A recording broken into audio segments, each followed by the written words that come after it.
Hello and welcome to episode 21 of the GuildMag podcast. I am Valiant and joining me is Casey. Hello! Oh my god, first time. And you said you'd send me like a $300, what was it, $280 keyboard if I didn't unmute my mic, and today is the one day. Oh, damn. The one day you manage it. So yay, we're back after a 2-week break, I think. Yep. Back forever until someone else is ill again. Back forever. Yeah. We'll be like 80 and we'll still be doing this. And I think somebody has an apology to make before we start off the show about a certain stream that didn't happen this week. Oh my gosh. So I just embarrassed you.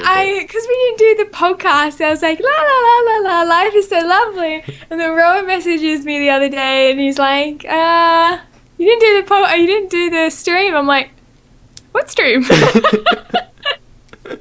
I'm like, so I'm very sorry, everyone. It's from my heart. I totally forgot.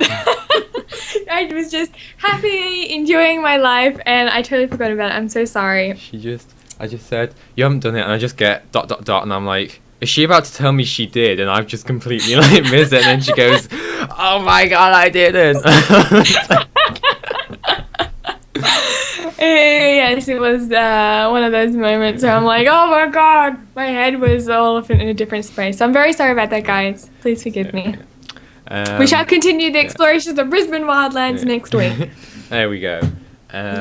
So, for those of you who don't know what we're talking about, Casey does do a Lore and Explore live stream every Thursday at 10 a.m. GMT on twitch.tv/GuildMag, so make sure you check it out. Angel just broke my heart. She's like, I waited an hour and a half for Casey to show up on Thursday.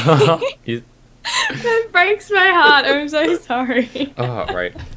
So I need to explain something about this. Now that I'm back at home for 4 weeks, every time I do a podcast, you're going to see me gradually decline on this chair. So every sort of 5 to 10 minutes, I'm going to have to just boost myself up. So if you're listening... If people who are going to be watching in the future, just skip forward 20 minutes and you'll just see a talking forehead. Doesn't work for live people. So this week we've got quite a lot to talk about. We're going to talk about some of the datamined Revenant Legends stuff, talk about the GuildMag interview that went out a couple of weeks ago that obviously we didn't have a chance to talk about since we've been away, and just general stuff that's been happening, I guess, because we haven't had a lot of Guild Wars 2 news the past couple of weeks, really. It's been kind of like you get little tidbits every week, but just tiny things, not something you can make a big discussion about. Just here's a little image of this, and here's a little image of that, and that's it. So I guess we're going to kick things off then with something that's got a lot of people, a handful of people excited this week, and most of the people, some people such as myself, rather annoyed. And that's very bitter and angry and slightly green. And that's, of course, that the beta stress test, we have to point out, stress test invites have started going out. I think it's for next week. So, the chair again. So this is... some people who signed up for the newsletter have been invited to take part in a stress test. It's not the official kind of closed beta, I don't think. I think this is just preparation for that, from what I can gather.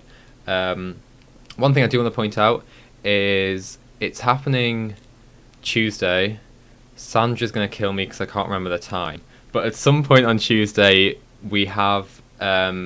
somebody from GuildMag does have an invite, and because there's no NDA, we will be streaming whatever's happening on this channel. No, I thought I'd give it a surprise for everyone. Yeah, that's awesome. We'll be streaming what's happening. Unfortunately, I can't remember the time, so right now, which is probably a big thing. So either tune in all day on Tuesday, or... if you follow at GuildMag on Twitter or facebook.com/GuildMag. There we go. Guild Wars 2 Lexi, what a saviour. 12 to 2 p.m. Superstar. 12 to 2 p.m. Pacific and 5 to 7 p.m. Pacific time. So those are the times we will be streaming on twitch.tv/GuildMag. And whatever's happening, from what I can gather, it sounds like it's just going to be there's going to be nothing new. It'll just be like the demo that was demoed at the convention. I couldn't think of another word. So it sounds like that'll just be what's happening, at least for this stress test. But, you know, we're going to stream it and see. And hopefully you guys who didn't get an invite can come and join us and chat and stuff.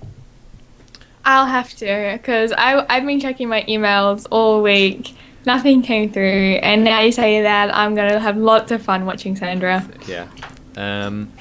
So yeah, that's the closed beta stuff. So this week then, on Tuesday, was it Tuesday? It was Tuesday. We had the patch that people have been waiting for a couple of weeks now with the camera changes. Yay! Oh my god! Finally. Oh my god. So I guess we're just going to spend some time gushing about the changes. So obviously, if anyone who hasn't logged in, hasn't been keeping up, we've got a first-person camera, the field of view slider, and the collision thing, which I think is really cool. Yeah, I forgot about that. And the camera height according to your character's height size, which I think is a really underrated but cool addition to top it all off. So I know you're really excited about it. So do you want to start gushing? Oh, start gushing first. Okay. Okay, let me get myself ready.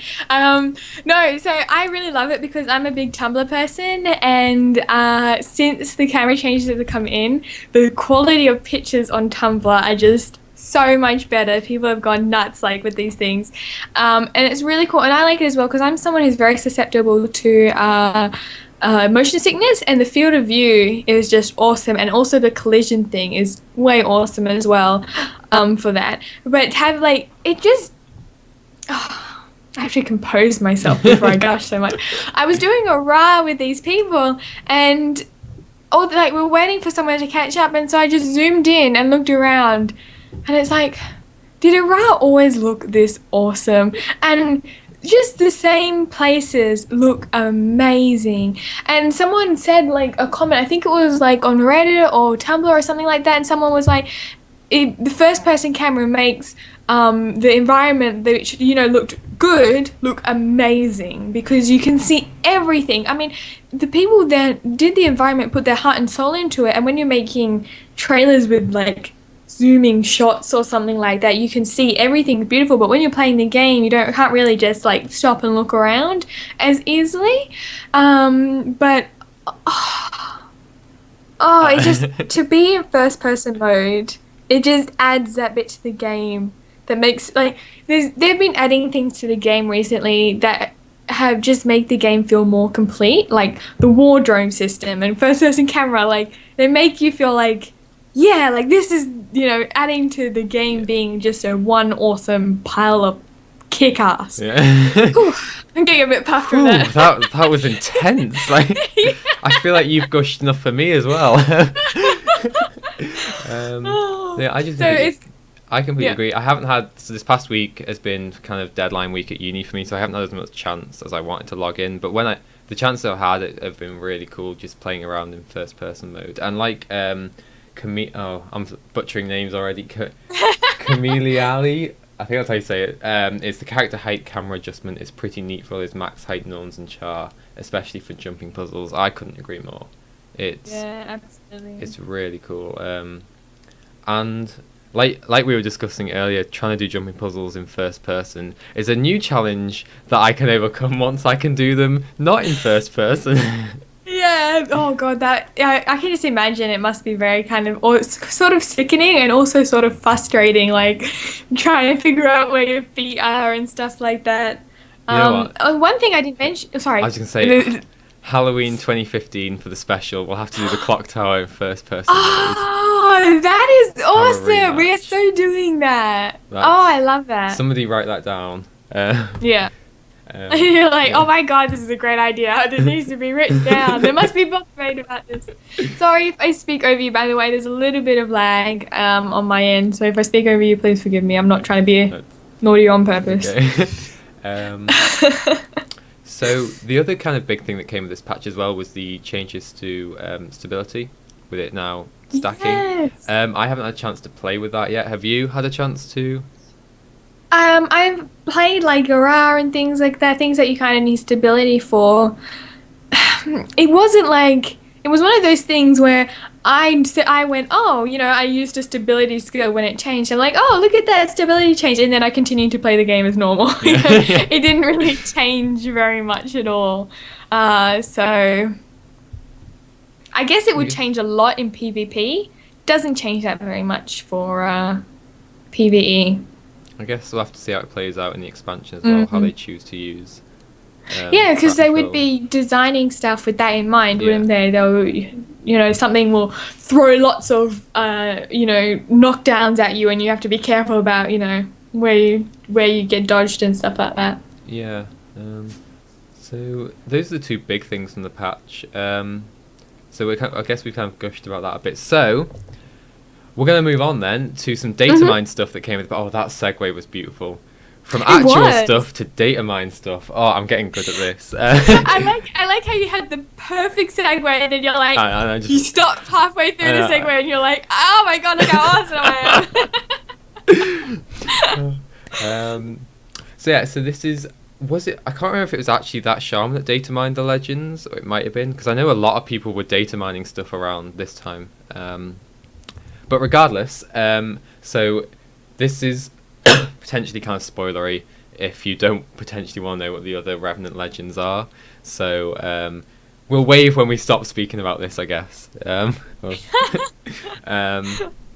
So the three. I'm gonna have to have a drink. Hang on. Entertain them, dear. Okay. Imagine that I'm juggling balls because I don't have any balls to juggle and I can't juggle either. And maybe I shouldn't say balls. Maybe I should say sandbags or something like that. I think the damage has been done. Did I just entertain him enough? Did I do good? That'll do it. That'll do, pig. That'll do. Please go on. So the three other legends that were data mined, and this isn't in any way confirmed. So we have Shiratagachi from Guild Wars Factions, Glint, as everyone probably knows by now, and of course Venatari, the centaur who founded the Pale Tree in Venatari's tablet. And all that kind of, that was a beautiful voice. So I guess we're gonna kind of on GuildMag actually we had a post come out about this a couple of days after the data mine stuff was data mined. God, I'm getting words. And kind of exploring what they could mean, and I guess we're going to kind of dive into our own sort of thoughts about what each could mean, and if we think these are genuinely going to be what the final legends are and stuff. So I guess we start off with Shiratagachi then, which definitely makes I think it definitely makes sense, and I genuinely believe this is going to be like essentially the third legend. As I think the way most people see it, kind of a melee DPS role, the one that essentially the Berserkers would have as one of their legends. Yeah. And we see in the original Heart of Thorns trailer that they did at PAX South, when Ritlock kind of shadow steps between a load of enemies and stuff, basically looks exactly like Shiro's thing did in his faction cinematic. So I definitely think it's going to be one. I think it'd be really cool to be one as well. It feels like it would be a really kind of fast attacking, quite jumpy all over the place, kind of a bit like a thief, I guess, but in its own sort of Revenant-y way, which I really like. I really like that there can be so many different distinct feels to the Revenant. Like when you channel Jalis, you feel really kind of like brawlery and tanky, but then if the way just going on the way it looked in the trailer, like when you channel Shira, it looks really kind of more like a thief and darting in and out and kind of stuff. So I really like that there's different feelings to how you play, as opposed to like if you were to play just a thief, you basically feel like that all the time. So I think that's really good. Cool. I didn't even think about that point, that you can change. It will change completely, like your play style, how things feel and things like that. Which is like kind of brings to a point that makes me worried. Is like, what if I don't like one of the stances? What if it's just I don't. Were you drinking water before? No, I was like, that's not my water. I was like like in my brain, I'm like, something's not right here. Like, where did that come from? I'm so sorry about that. Yeah, so that's a good point that you bring up, is the different, and if you don't like it, what would, you're going to go into a dungeon and you're going to be like, okay, to get through this encounter, like, and are they going to design challenges in mind where you have to, the way to win this is that channeling Shiro, because Shiro has the steps and you need to be able to step out of, dodge out of things or something like that. And is there going to be the problem when you go into a dungeon and you're like, okay, you need to really channel Shiro at this point, and the guy's like, no, I don't really like it. And you're like, good damn it. It brings up the question, are we limited to Shiro being the only legend that fulfills like a DPS role, or are they going to have like, because one thing I know in our article, Sherry, the one that wrote it, explored was the idea of like, because Shiro seems like the melee DPS, so it seems only natural to have like a ranged DPS version as well as like another option. I think she explored Ula. I think she did it in the end as well. Yeah, Ula as like a Golem-mancer turret spammy, so a bit like an engineer, I guess. Which I don't know how kind of what's the word I'm looking for? How likely that is, considering it feels a lot like engineer. But I think it's a really cool concept to explore. Like, are they going to have more than one damage class? Are they going to have more than one supporty class? Which kind of brings me on to the next point about, so Glint is the second legend, and obviously Venatari is the third legend. And for a while, I thought that Glint would be the supporty role. But Sherry brings out in the article that actually it seems like Venatari would fit the supporty role more, just by being, I mean, if you know like Sylvari lore, he's all preachy about, what's the word I'm looking for?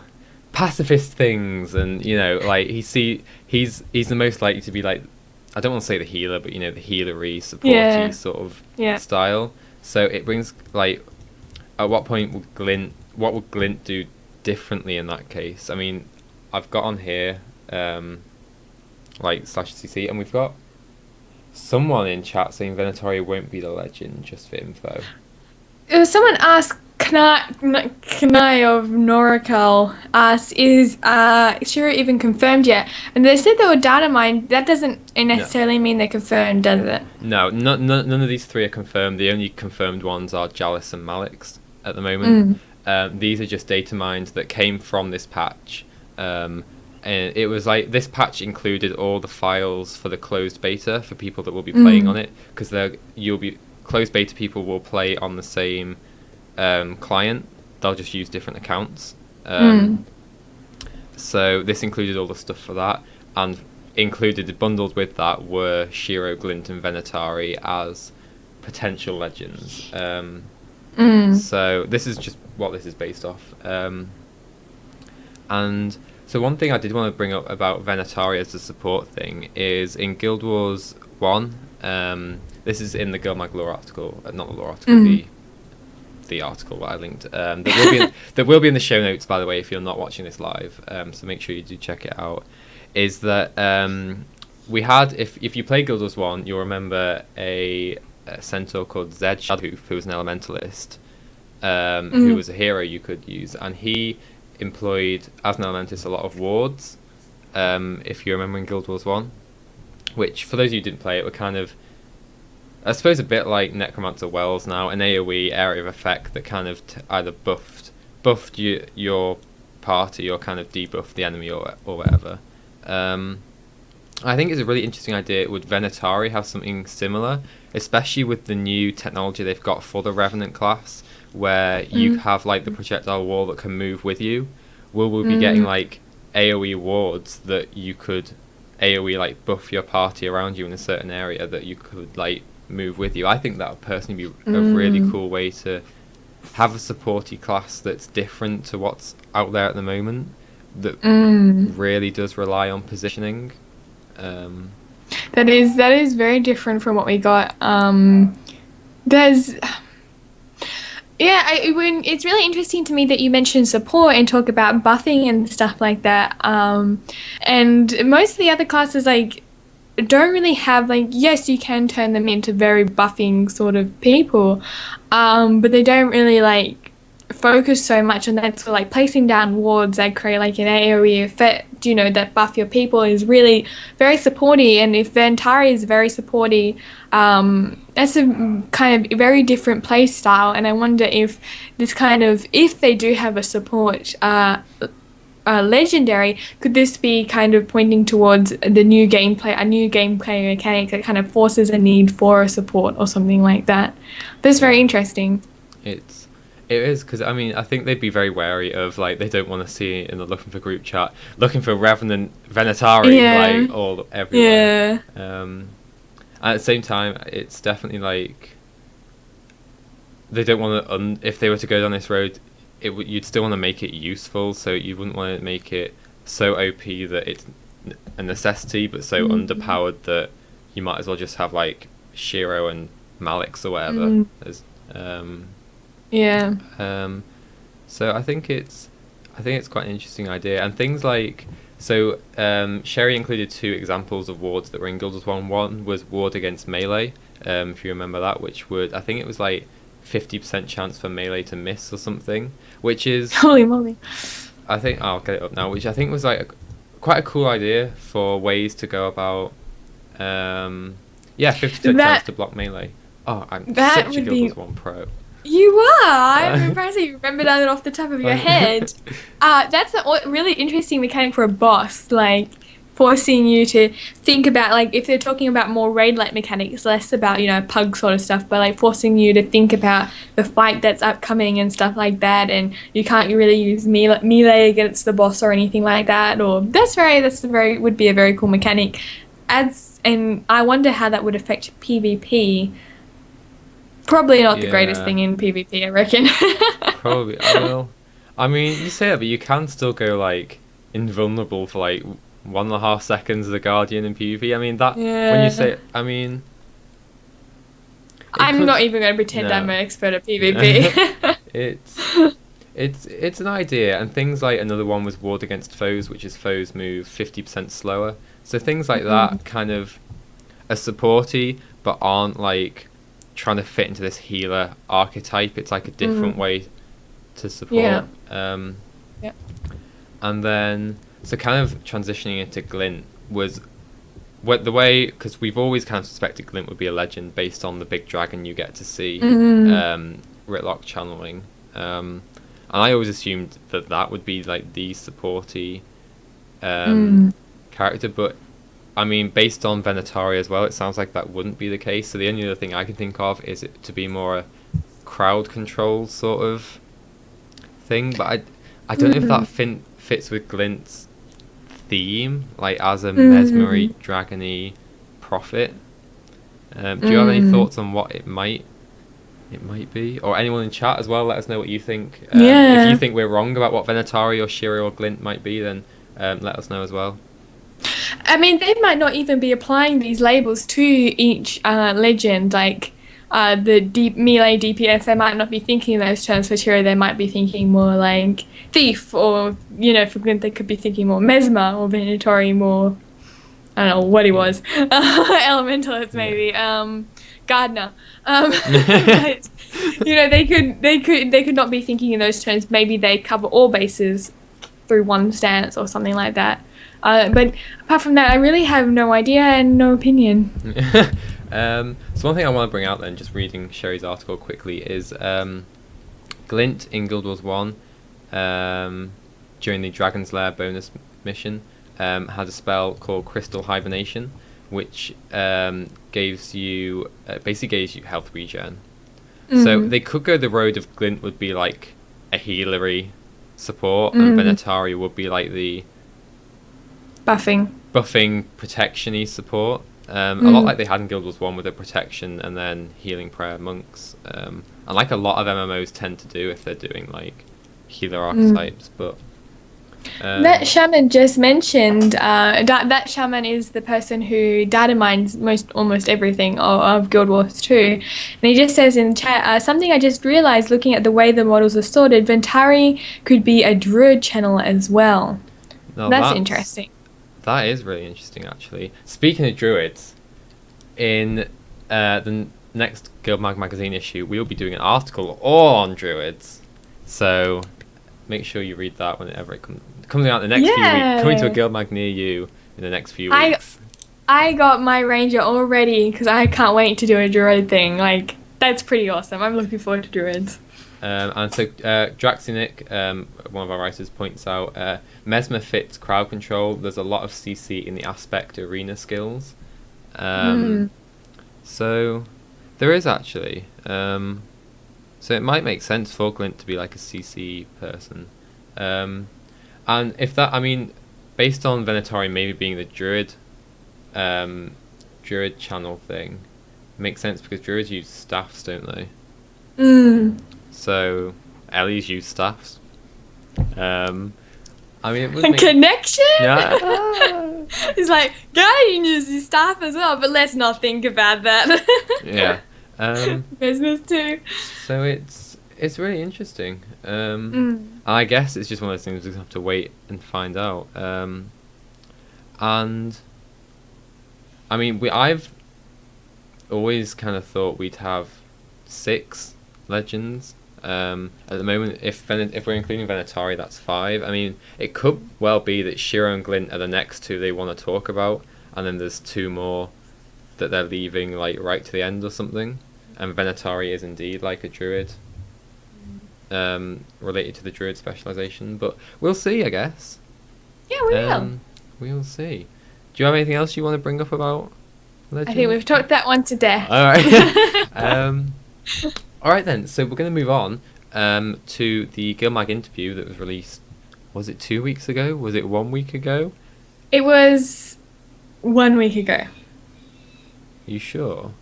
No. I think it was 2 weeks. I think it was 2 weeks ago. I can't remember. Oh, God, I'm so bad. I only wrote it in the notes last week. Okay. It must be 2 weeks ago. It was on the 8th of March. What are we on now? No, yeah, it was 2 weeks. It's 2 weeks ago today. Damn it, I was wrong. So yes, this was an interview that one of our writers went to PAX East to do with Colin Johansson and Isaiah Cartwright. We got some little tidbits here and there. We didn't get too much because they didn't really want to reveal that much. We had, and in fact, we actually. There was a bit of a cock up. So we were told we get to get a guided demo, and then they do the interview afterwards. And we get like a 15-minute interview. And then when Kent got there, our writer who did it, it turns out 15 minutes was for everything. So we kind of had to... He started playing the demo, and then they were like, oh yeah, you've only got 10 minutes left to do the interview. And he was like, oh my god. So we... that sucks. Yeah, that was a little unfortunate, but oh well. So we got some tidbits. So they were really kind of focused on like guilds becoming a pillar of the game and Heartthorns being like this hard, challenging content compared to the normal game. So should we? I mean, we've talked about hard, difficult, challenging content to death. I feel like. Yeah. Should we talk a little bit about the guild stuff? So they didn't really say too much. But they mentioned. I remember. I think it was Isaiah was the other one, wasn't it? Yeah. Isaiah mentioned that he wanted guilds to become more like a pillar of the community. You know, he said that they're a pillar of the community, and we wanted to get more, give them tools to manage the community rather than just a guild hall. So he also said that he will discuss it more closer to release. So they didn't really have very much information, that's right, but I thought it was really interesting that he talked about the guild tools, like giving the community the tools that they need. So it's nice to hear that it's not just guild halls, it's more stuff as well. Yeah, it's one person pointed out in the comments that if you look at like Colin's face when we get to the guild stuff, he seems really, really excited about it all, like way more than anything else. So it feels like something big for guilds is coming. They just haven't said anything about it to kind of not ruin the hype, because we've still got quite a few months to go, as many people are assuming it's going to be released around August-ish. So I'm really excited to just to get. Oh, I just want to play it, man. I just want to play it. Let's enough with this speculation. Let's just get in there. Yeah. But It's something we're really looking forward to, and to have this more to the guilds be awesome. Something definitely needed. Because one of my favorite things I like to say, like a doofus, is like, oh, it's Guild Wars, but there's no Guild versus Guild, you know. Hopefully there'll be more of that sort of... Because Guild Wars 1 really felt community-based with guilds. So hopefully there's more of that feeling. Yeah. And something I do want to bring up in chat is, I have no idea how I'm meant to pronounce this. Do you want to give it a go? Pronouncing the latest thing in chat? What? Kanai or Norkel? Yeah, no. There we go. So they bring out hard content is the only thing I'm pessimistic about. Which is something I've actually been thinking about a little bit. Is it truly going to be like challenging content like we see in other MMOs where you do get quite challenging raids and stuff, or is it going to be like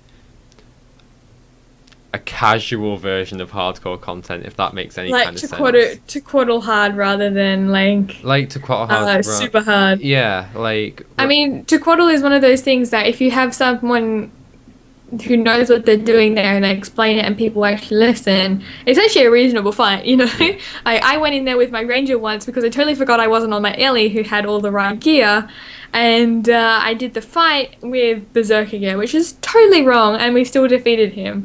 So if you listen and you know what you're meant to be doing, it's quite a reasonable fight. Whereas this going to be a lot harder, or is this going to be the same level? Yeah, it's an interesting one, because is it going to be like, I feel like there's two types of difficult content routes they could go. One is like where individually it's really difficult, and if you make a mistake, you know about it like instantly. Like a lot of other MMOs, it's, I mean, I don't suspect they go this far. It's like a lot of other MMOs, one person can wipe the entire party sort of thing. I don't think they'd go that extreme, because that's just not Guild Wars 2.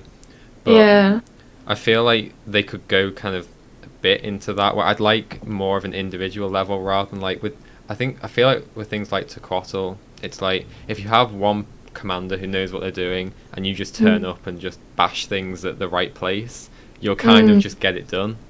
So I'd kind of like to see more individual stuff, but we'll see, I guess. Yeah, Naya of Norcal actually says, Aether Path isn't too difficult, yet people avoid it like the plague. I'm afraid that even if the content is good, the community won't embrace it. That is a super good point, as to the fact that I don't think lots of people actually play Guild Wars for super challenging content. Like, I would like challenging content, but challenging content to me is only fun when you have a good community around you to do it with and stuff like that. But it's true that if it is too hard, I mean, people come to Guild Wars, it's a very casual game. It's a feel-good game, as much as you say. I mean, some people go and play other games, traditional MMOs, and I can't play them because I just don't feel happy all the time when I'm playing it. Yet this one is designed, so I'm always feeling happy, you know, like there's no one can steal my kills, no one can steal my stuff. I'm always happy to meet people. I can pug pretty easily, so long as you don't have bad luck with people, but, you know... it's one of those things that it might not be embraced. And then things that people are talking about in chat. So Draxinix goes, Aether Path has the issue that the rewards don't even come close to being worth the time. And this is something we've brought up again and again, and it's something, you know, we'll continue to talk about until we actually know what this new challenging content is. And it's something I completely, like, as somebody like me who just farms, does the easiest dungeon paths to get gold, like the quickest possible route. Like, I don't go near Aether Path. I mean, we tried to do it with GuildMag, the GuildMag Guild, a month or two ago, and we got to the final boss. It took us like 2 hours to get to the final boss. Yeah. It's we didn't not kill fun. We didn't even kill the final boss. We all gave up. But I mean, there's a difference between people who do that content for the rewards and do that content for the experience. And both sides are legitimate, in my opinion. You can go for an MMO for each one. But it's like when Aether Path first came out, people did it for the experience. But essentially, you can only have that experience once before you've done that path. It's worn off. You know, the novelty wears off. And like, I feel absolutely. like I'd love to see more content like Eighth Path, but I feel like to make it worth it, they'd have to have unique sort of skins or something that you can only get through doing that particular content that genuinely really look good and people want and are worth the investment.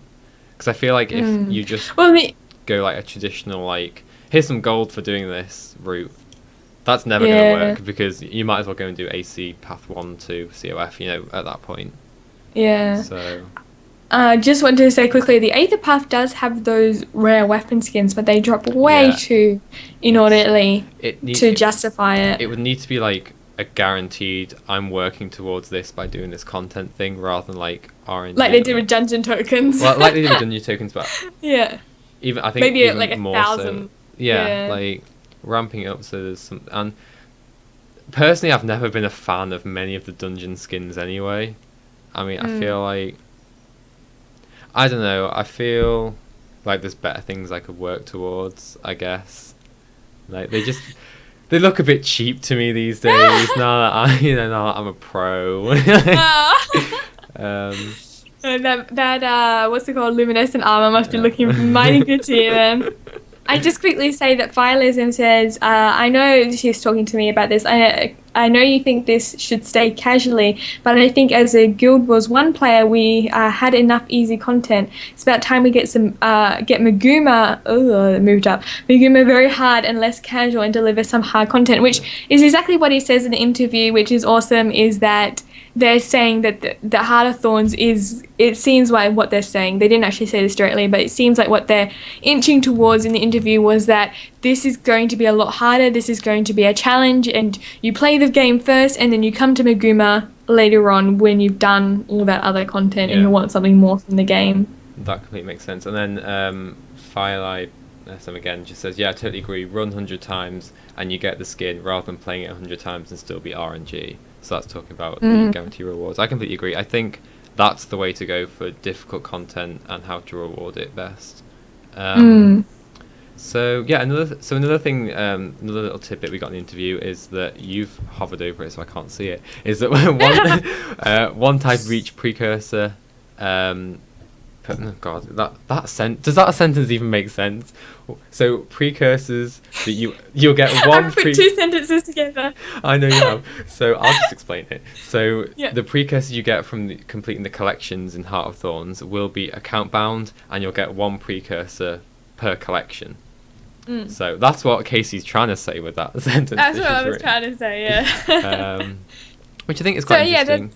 I think that's probably the right way to go about it as well, rather than like flooding the marketplace with a load of precursors. They were never gonna let that happen. But the interesting thing I found about it was that you can no longer craft two types. Like, you know, you got two legendary daggers. That means you can change the stats on your daggers anytime you like. You know, that's the ultimate. You know, top level of the game is being able to change your stats whenever you like, but now with only one precursor, it's just account bound, that's really no longer possible, which is interesting. It is. I mean, maybe that's an oversight on their part for what if you want like two daggers or something. I mean, the reason they gave that you only get one that was account mode is because it's a collection, you can only complete it once, which the other thing that I just thought about was that they could still drop precursors in the game. So you get the ability to either buy it or to, work on your collection towards it. So you get one precursor per collection, and then the one after that you have to buy off the trading post or something like that. Yeah, they'll still be doing, like, they'll still have the precursor RNG and stuff, so all the current methods will still be there. This is just like a guaranteed way if you don't, which many people do if you don't want to have to farm up or do the Mystic Forge or whatever to get it. And Lexi also mentions that this says Incinerator plus Heart of Thorns Legendary equals 2 daggers. That's a very good point. That's if they add one of each Legendary with the Heart of Thorns, which would be awesome if they do. Oh my God, they have to now. Oh my God. Yeah, I'd love. I'm making promises that ArenaNet can't cash. Oh, they're gonna add one that I want after, because I've started working on Twilight now, for Eternity, and they're gonna add a new load that I'll want a third one, and then a fourth one. And I'm just never gonna be able to quit. It's like an addiction. Should we move on because we're starting to close to the. So, take it away, dear. Okay, so one of the videos that came out quite a while ago, I'm pretty sure most of you probably already know about this, but I'm putting it in the notes for all those slow bros out there like me, or slow pokes out there like me. There was a video of a guardian using a bow. So I'm super happy about this. This was during a live stream or a Points of Interest, I'm not sure, but we saw like this random image of a guardian using a ranged bow. And I really like this because finally we get something other than the tennis ball racket for ranged attacks for guardians. Because guardians seriously need something like a bow for long range that's not ridiculous like the whoosh, whoosh, whoosh, like that. Don't even talk to me about that scepter. It's just so bad. I mean, yeah, you can see in his face. It says it all how he feels. It totally makes sense that the guardian's getting a bow, considering they have a bow spirit weapon. Yeah. And it'll be interesting how it plays out, because it doesn't, even though they've got a spirit weapon, it doesn't particularly feel like it belongs to a guardian. But it'll be interesting to see like what you can do with the bow, I guess. Did they say if it was short bow or long? Do we know if it's short bow or long bow? I'm pretty sure it's long bow. Okay. I'm pretty sure it's long bow. But I mean, I think a lot of people say they don't like long bows and heavy armor just seem lame, so there's a line.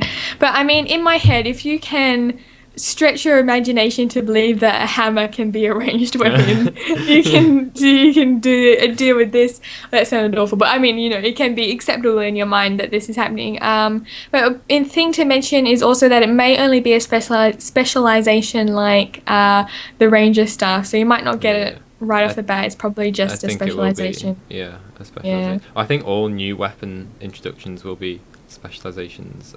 Yeah. And so that shaman in chat says, I'm more excited about the Ellie most likely getting a sword. Have you been looking at that? Have you seen? I have not seen anything about that, but seriously, that makes me bonkers happy, because sometimes I feel like whacking stuff. Like, I like the feedback visually of getting my hammer on my little Azura and just whacking the batootie out of everything.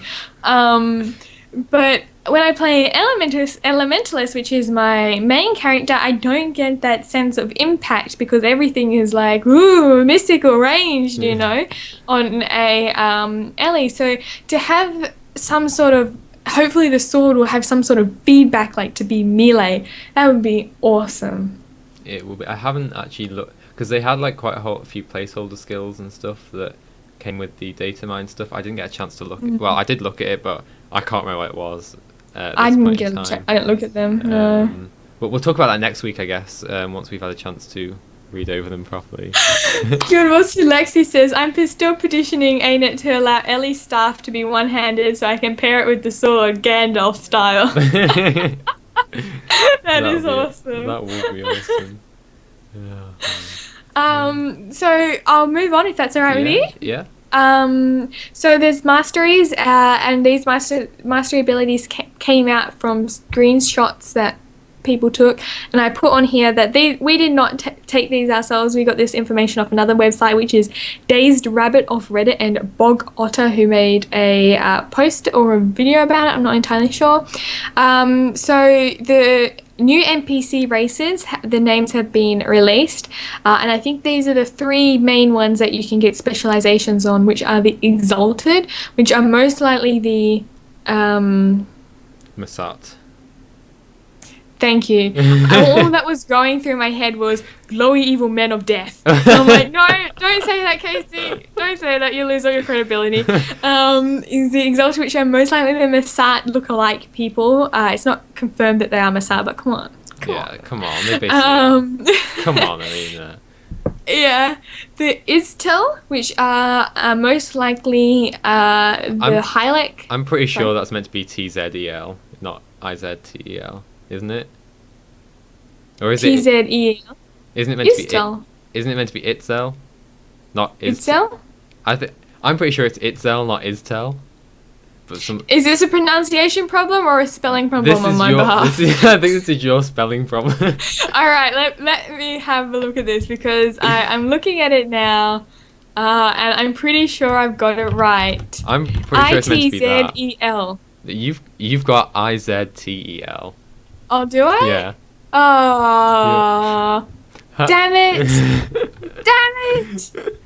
All right. There we go. What was it again? How am I meant to Oh, say it? I'll. Don't tell You know me. what? Just there we go.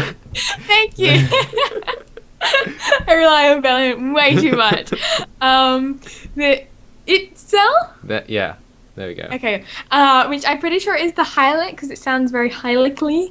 Yeah, like tons of people correcting me. I'm so sorry, guys. And the Nuhok. I'm not even gonna try and see if you've got that Yeah. one right or not. Nuhock. I'm checking it right now. Nuhock. There we Yes, go. I got it right. Yay! 2 out of 3 is not bad. Yeah. That was so demeaning, Rowan. I know you didn't mean it. No. I'm not sure what they are. They could be another Hylic, but I think that they might be a different race. I'm not entirely sure what they are. But the NPC race masteries let you use their services. Did we talk about this last episode? No, well, Not we talked entirely about sure. a little bit, but we haven't gone this far. Mm. Lets you use their services, learn their language, and you can challenge the race champions at the highest level. So obviously that's a daily thing, which obviously gives you some sort of reward. So I like that it seems like it's a one-on-one sort of challenge, which seems very similar to the gauntlet during the Queen's Jubilee. I love that word, Jubilee. I'm going to say jelly beans. Anyway, During the Queen's jelly beans. yeah, they use jelly beans. Oh, that sounds. Oh, never mind. So there's no new information on fractal masteries. There are placeholders, but they have no information there, which was really disappointing to me. I really was looking forward to the fractal masteries. Did we ask about fractal masteries in the interview? I don't. I don't think so. We had it as a question we wanted to ask, but I think we ran out of time. Yeah. There were quite a few good questions. When in the interview, you can hear him like.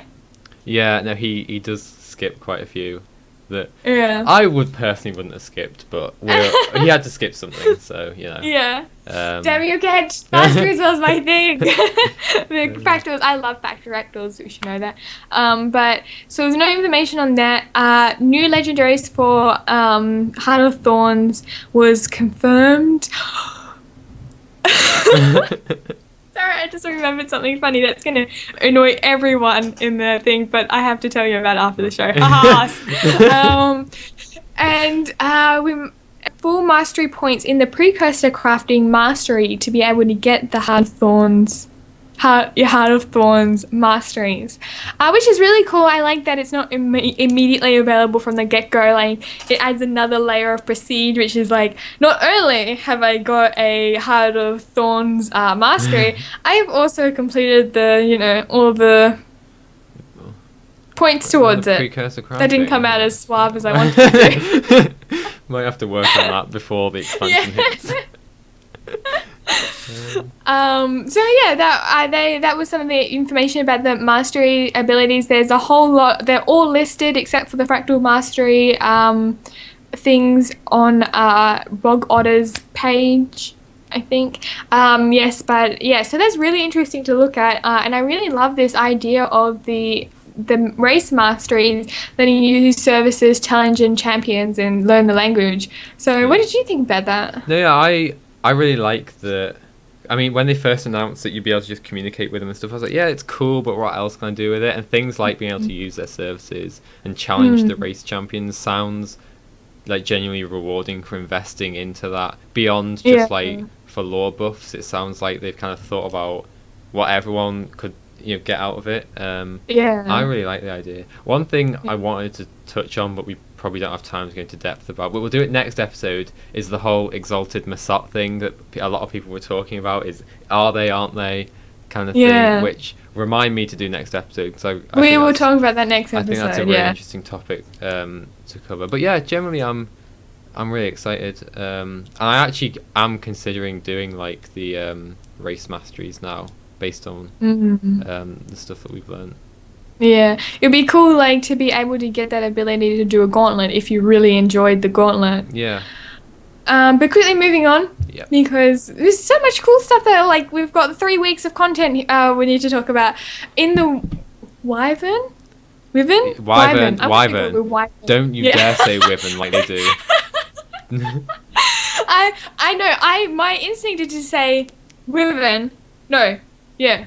I don't even remember what I say now, but it was the one that they weren't saying, and then someone brought it up in a video, like, I've checked the dictionary, this is how you meant to say it. I'm like, now I'm confused, like, in my brain something snapped.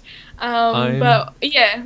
Based on the fact that BioWare pronounce it as Wyvern for Dragon Age, I'm going to go on that, because I think... And since Dragon Age is the best game of all time, we can trust their pronunciation. So in that video, it looks like a lot of people watched it, which is really cool. I'm sorry, I see your question, Defilism. That is an awesome question. Hopefully if there's time at the end, I might bring it up. But the thing I took away from that fight most of all was how cool the gliding looks. It looks like it feels awesome. Like, I originally, when I thought gliding, I'm like, don't get your hopes up, Casey. It's probably like on a track thing, like, you're on a track. But it is literally freeform gliding. Like, in any game, like, for example, Just Cause, which has this parachute that you can open up and you, like, kind of float down to the ground sort of thing. Any game with parachute, the glider kind of does this, but better. And it looks amazing, and especially with the camera, it feels epic. It's just, oh my god. I remember watching at PAX East, like, they had the live stream of people playing the demo, and I was tuned in, that was the first thing I was watching, and some guy just falls off, and I was like, well, he's dead. I completely forgot that gliding was a thing, and then he just brings it out, and I was like, oh, I forgot about that! That's exactly what I felt when he was like, oh, I got my thing out in time, I'll just go and catch an updraft, and I'll go back into the fight. I'm like, where's this been all my life? I'm so happy right now. So there's nothing like an updraft in the morning. I couldn't resist. I had to. So that looks amazing, and I personally cannot wait until we see more footage about the gliding. That is what I'm most looking forward to in this game, has to be the gliding, because it's going to feel amazing, especially with how high the maps are getting now, especially with the canopies and everything like that. It is going to feel beautiful, and with first person view, can you imagine the Machina videos are going to come out? Yeah, and they're like, it has to be some song like On the Wings of an Angel, or something like a bird would soar to, or something like that. A machinima like that would be awesome. Oh, that would be amazing. So segueing from gliding to feathered wings, we just need to. Oh my god! I'm getting good at this. I keep ruining it with saying how good I am, though. I did it that time, so you can blame me. But you were talking about the black feathered wings, and anyone who watched my last stream, not the stream that I missed, the stream because nobody watched that one, especially Angel. How awkward it would have been if I had done the stream and forgot to start streaming, and I'm sitting here talking to myself playing. But in the stream, I was so upset because I was like, all I had heard that the black feathered wings were datamined.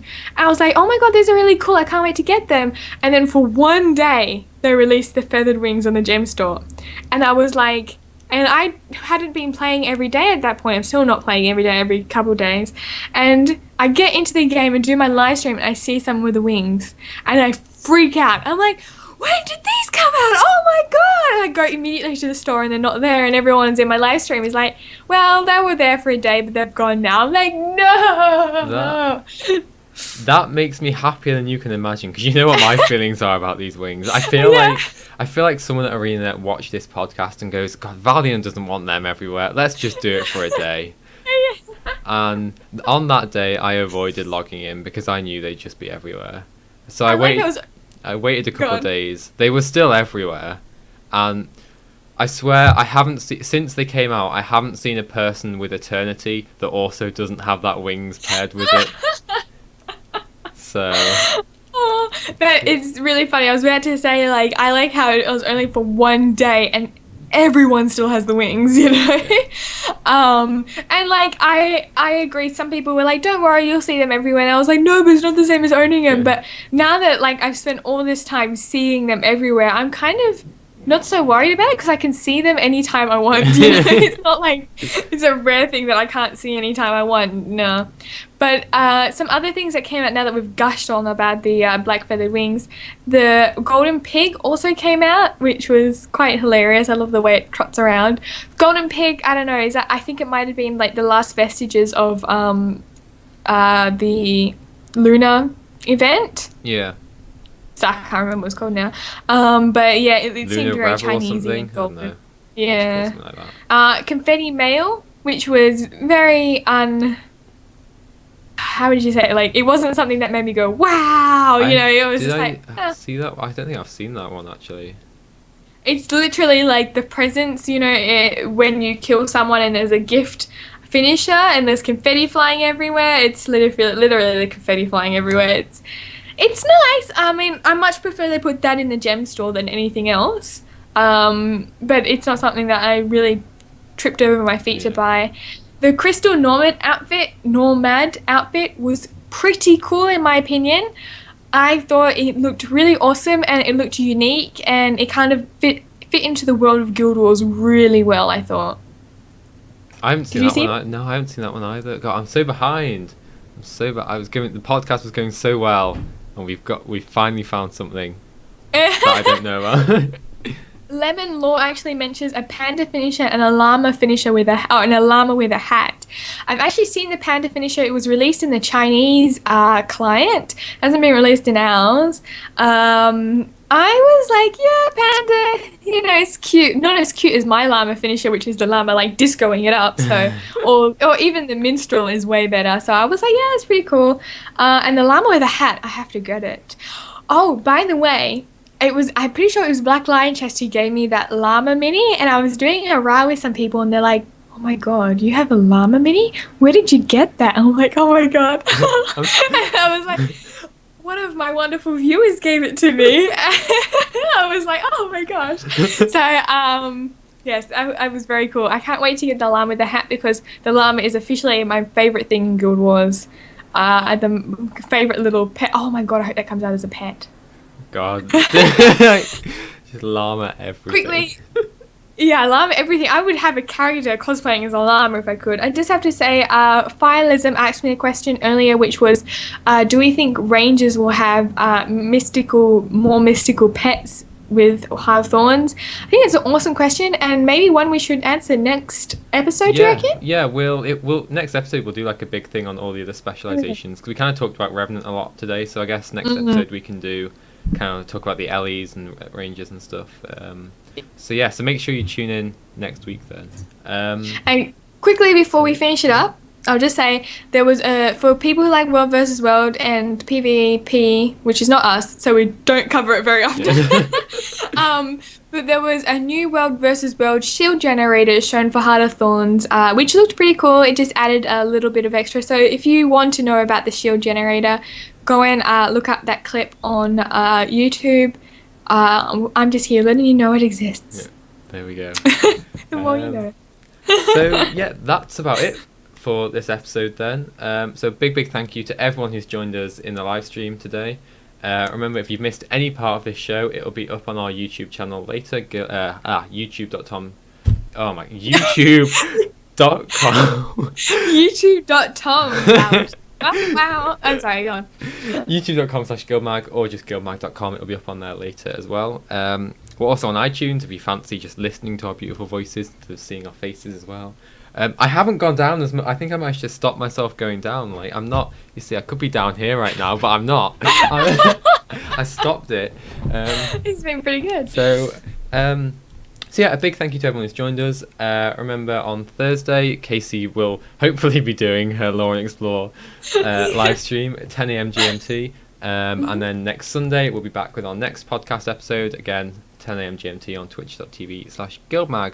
And like I said, we'll do a kind of other specialization show, I guess, and any other news that comes out between now and then. So yeah, thanks for joining us, guys. We'll see you in a week's time. So, Yes. bye, everybody.